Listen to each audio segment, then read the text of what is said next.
Hello friends, कैसे हैं आप लोग। आज एक मैं नया पर्सपेक्टिव से जो कि टॉपिक लेकर के आपके साथ डिस्कस करने वाला हूं।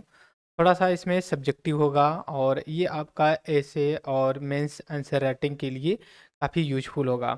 इसी को ज़्यादा फोकस के पॉइंट ऑफ व्यू से हमने इस टॉपिक को कवर किया है। और इसमें एक टॉपिक ऐसा होगा कि जो हम सभी लोग सुनते हैं और जानते हैं बट समझने की कोशिश नहीं करते हैं। अगर आप आज ये यूपीएससी के एस्पिरेंट हैं तो उसके लिए सबसे बड़ी इम्पोर्टेंट ये चीज़ होती है, किसी चीज़ को जानना होता है और उसके बारे में अच्छी तरह से अंडरस्टैंडिंग भी होनी चाहिए और उसका आउटकम क्या होगा उसके बारे में भी हमें पता होना चाहिए। दरअसल बात ऐसी कुछ है कि जो आर्टिकल लिखा गया है द हिंदू में, ये एम के नारायणन सर हैं, इन्होंने लिखा है। ये भारत के एक रिस्पेक्टेबल जो कि आईएएस ऑफिसर रहे हैं और इन्होंने जो है कि फॉर्मर डायरेक्टर रहे हैं इंटेलिजेंस ब्यूरो के, और इसके बाद नेशनल सिक्योरिटी एडवाइजर भी ये रहे हैं और वेस्ट बंगाल के गवर्नर रहे हैं।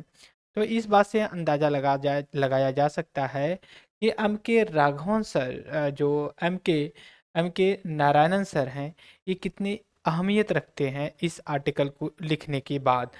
हालांकि इनका द हिंदू में कई बार आर्टिकल आते हैं, हिंदू में बहुत अच्छे ही आर्टिकल लिखते हैं और इनके आर्टिकल बहुत ही कॉम्प्रिहेंसिव डायनामिक होते हैं और एक साधारण आदमी के लिए बहुत ही डिफिकल्ट होता है। अगर वो नॉन यूपीएससी एस्पिरेंट या फिर नॉन आईएएस एस्पिरेंट होता है तो उसके लिए ये आर्टिकल समझ पाना बहुत ही जटिल होगा। शायद ही वो समझ पाए कि रियल में ये कहना चाहते हैं इस चीज़ को लेकर के। देखिए, जो एम के नारायण सर हैं, ये जो आईबी के भी डायरेक्टर रहे हैं और फार्मर जो कि नेशनल सिक्योरिटी एडवाइजर और बंगाल के राज्यपाल भी रहे हैं और आईएएस तो रहे ही, तभी तो ये सब पोस्ट इनको मिली। तो ये कहने की ये कोशिश कर रहे हैं कुछ चीज़ें होती हैं कि जो खतरा दिखता है, खतरा होता है तो कुछ हमें खतरे दिख जाते हैं, बट कुछ ऐसे थ्रेड्स होते हैं जो खतरा होता है जो हमें नहीं दिखता है। जनरली अगर हम बात करें एक नॉर्मल आदमी से, एक normal citizens of the India से, तो उससे बात किया जाए कि भाई बताइए भारत के लिए कौन सी चीज़ सबसे खतरनाक हो सकती है, किस चीज़ से ज़्यादा खतरा है। तो जनरली वो कहता है कि भाई पाकिस्तान से खतरा है, चाइना से खतरा है, नक्सलवाद से है और आतंकवाद से खतरा है। इसके बाद ये जो नारायण सर कह रहे हैं कि खतरा तो उनसे है ही, कोई दिक्कत नहीं है, हम उनको उनका जो थ्रेट्स है वो हमें दिखता है, हम उसके लिए तैयार भी रहते हैं। पाकिस्तान अटैक करेगा तो इंडिया भी अटैक करेगा और जो है कि उसको रिटेलिएट करेगा, उसका जवाब देगा। चाइना से भी हम कम नहीं हैं, चाइना को भी जवाब देते हैं। नक्सलवाद होते हैं, आतंकवाद होते हैं, उनको हम समय समय पे निपटते और ये विजिबल होते हैं, मतलब आंखों से देखे जा सकते हैं और खतरा तो कुछ होन हो उससे पहले ही हमें जो है कि वो आहट दे देते हैं। बट एम के नारायणन सर हैं, ये कहते हैं कुछ ऐसे भी खतरे होते हैं जिसको हम नज़रअंदाज कर देते हैं या फिर समझ नहीं पाते हैं, और वो जो कि एक्सटर्नल खतरे से जो दिखते हैं, ठीक है, उनसे ज़्यादा ये खतरनाक होता है हमारे देश के लिए। अगर हेडिंग यहाँ पे टाइटल भी देखना चाहें, ये कह रहे हैं the real threats to India as we know it, जैसा कि हम जानते हैं बट समझते नहीं हैं। यहाँ पे हालांकि इन्होंने नहीं लिखा है कि वी डोंट नो, ठीक है। तो यहाँ पे इनका कहने का मतलब है कि हम जानते हैं, लेकिन ये कहने का इनका मतलब नहीं कि हम समझते नहीं हैं, ठीक है। तो लेकिन ये यही समझाने की कोशिश करते हैं वो खतरा जो भारत के लिए है हमें दिखता नहीं है, और लेकिन हम उसको जानते हैं, हम समझते नहीं हैं। एग्जाम्पल के लिए अगर मैं एक कोड यूज करूं, तो जैसे हमारे प्राइम मिनिस्टर प्रेजेंट टाइम, उनका एक स्टेटमेंट आया था पार्लियामेंट में उन्होंने एक ब्लेम किया था कि जो opposition, specially I am talking about the, या फिर जो इंडिकेट किया जा रहा है, इसमें अपोजिशन में अगर जब बात की जाती है तो इंडियन नेशनल कांग्रेस को लेकर के बात करते हैं।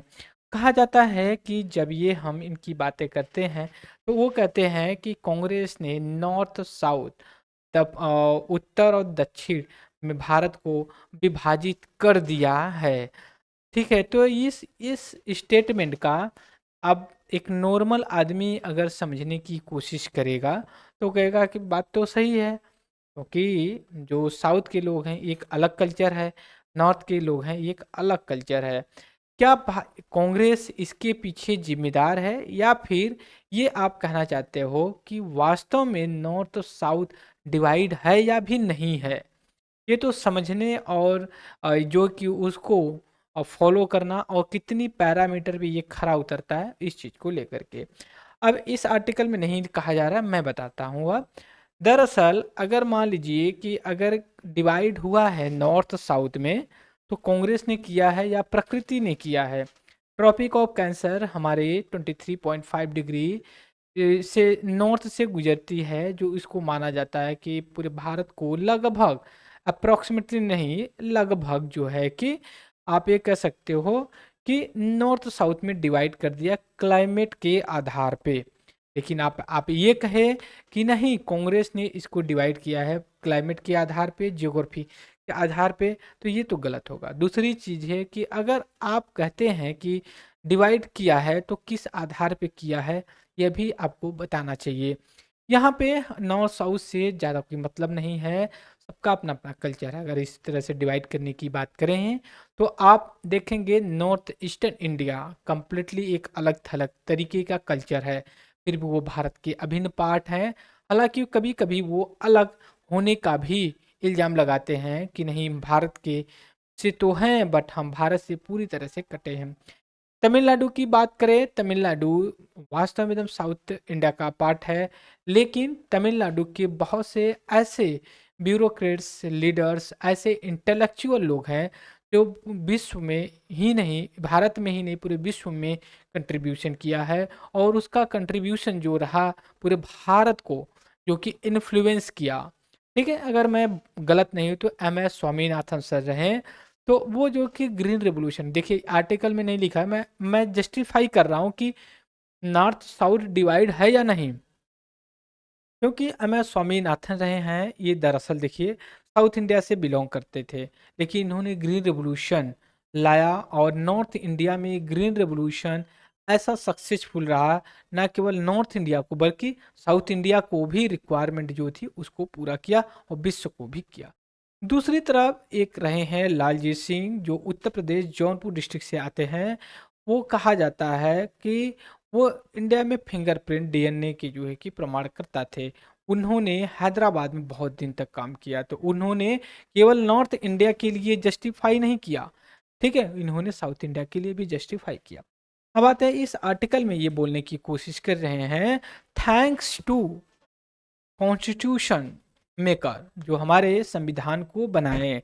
ठीक है, हमें पता है कि हम 1947 को इंडिपेंडेंट हुए ईयर में, और तब से लेकर के हम 2024 तक आए हैं, और हम एक अच्छे स्टेज पे आकर के खड़े हैं इस समय।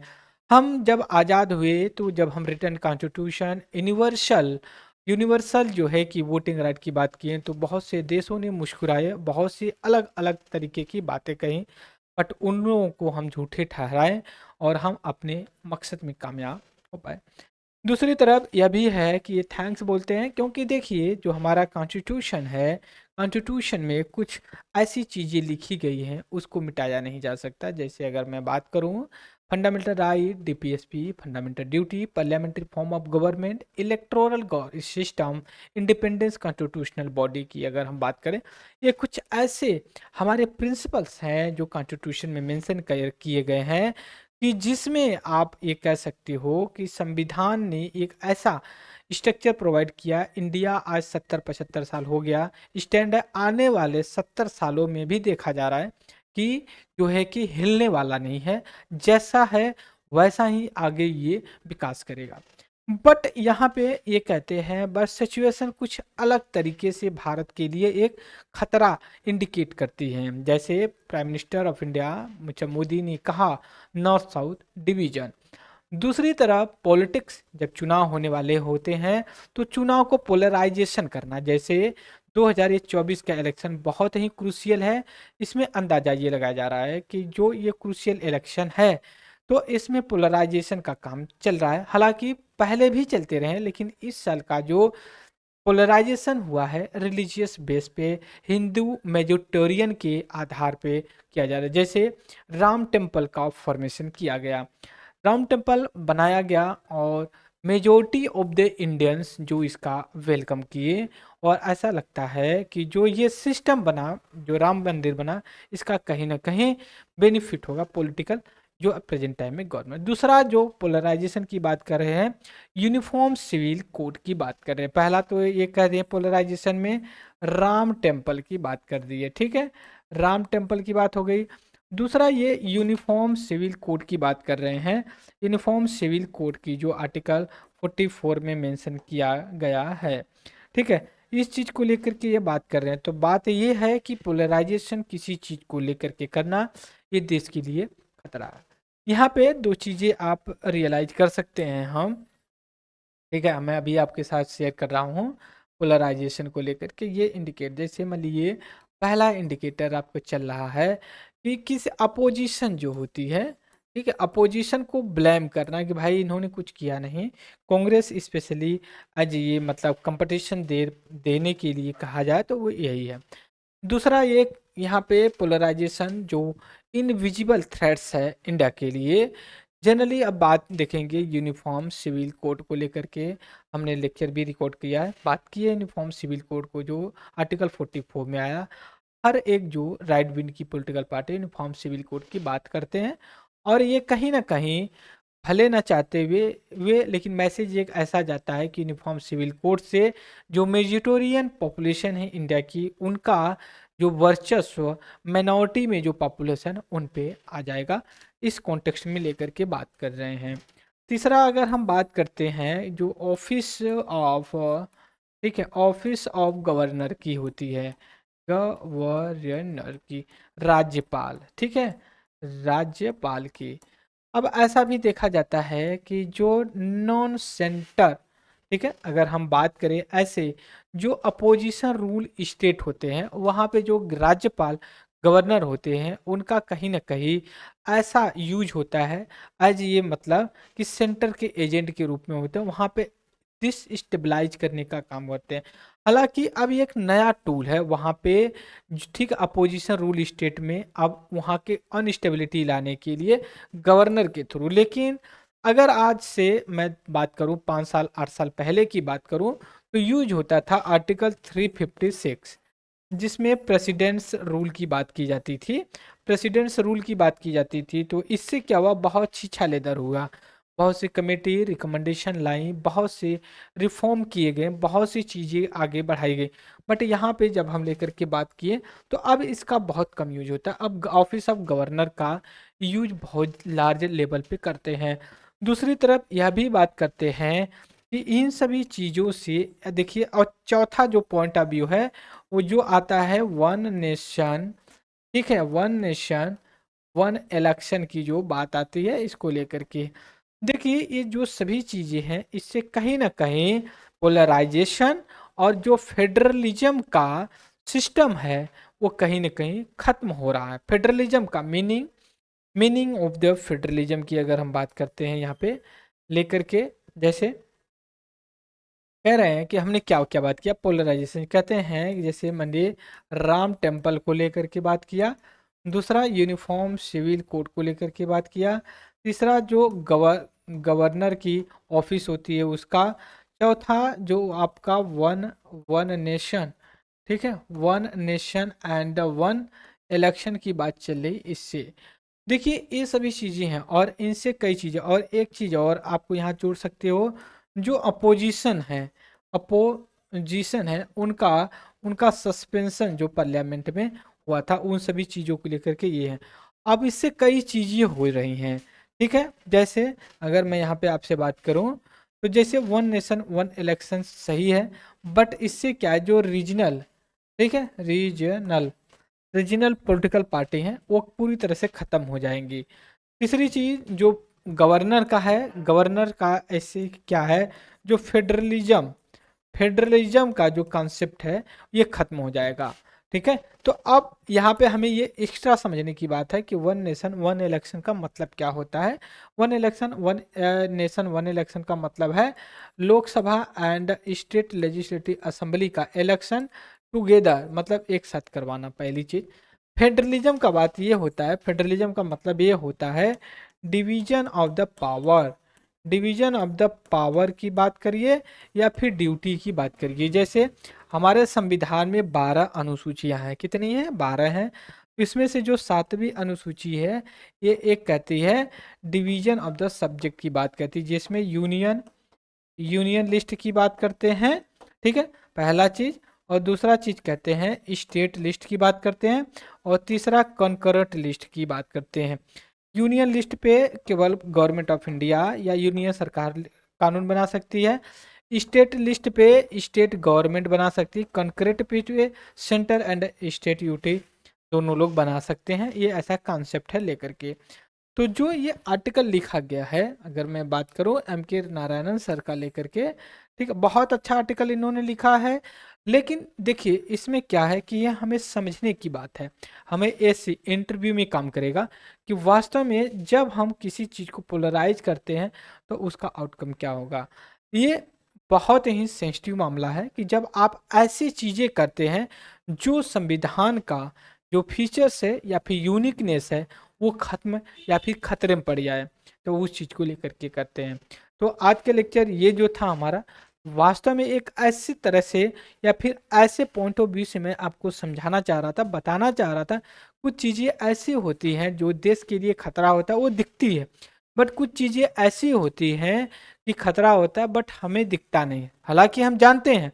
अगर मैं बात करूं कि जो कमेंट आया नॉर्थ साउथ डिवीजन की, तो आपको लगेगा न चलिए अच्छा नॉर्मल है, बट ऐसा नहीं है, ठीक है। इसको समझने बहुत बड़ी बात है। दूसरी चीज़ है वन नेशन वन इलेक्शन की, आप ऐसा करते हो जो छोटी पार्टियां हैं रीजनल वो खत्म हो जाएंगी, तो आप जब लेकर के आएंगे सिंगल पार्टी सिस्टम चाइना की तरह, तो डेमोक्रेसी बचेगी कहाँ।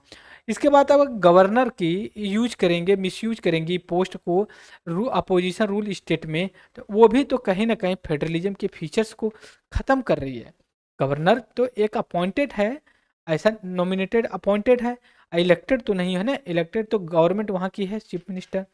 तो दैट्स वाई आपको थोड़ा सा अपने माइंड को ओपन करके चलना है, क्योंकि आंसर राइटिंग बहुत इंपॉर्टेंट होता है। और इम्पोर्टेंट इस वजह से होता है कि जब तक आप चीज़ों को अपने आत्मसात या फिर डाइजेस्ट नहीं करेंगे तब तक चीज़ें आगे नहीं जाएंगी। तो आज का लेक्चर इतना ही रहेगा, और मुझे उम्मीद है कि आप ज़रूर इसको लाइक करेंगे, कमेंट्स करेंगे। अगर आपको हो सकता है मेरी ओपिनियन से कुछ डिसएग्रीमेंट या फिर इस तरह के मतलब भिन्न हो सकता है, और अगर होगा भी तो कमेंट में डालिएगा। और दूसरी ये भी चीज़ है, सोशल साइंस इसीलिए पढ़ी जाती है क्योंकि वो एब्सोल्यूट नहीं होती है, मतलब कुछ प्रपोर्शन में सही और गलत दोनों। तो आज के लेक्चर में इतना रहेगा, तब तक के लिए thank you very much. Discussion जय हिंद जय भारत।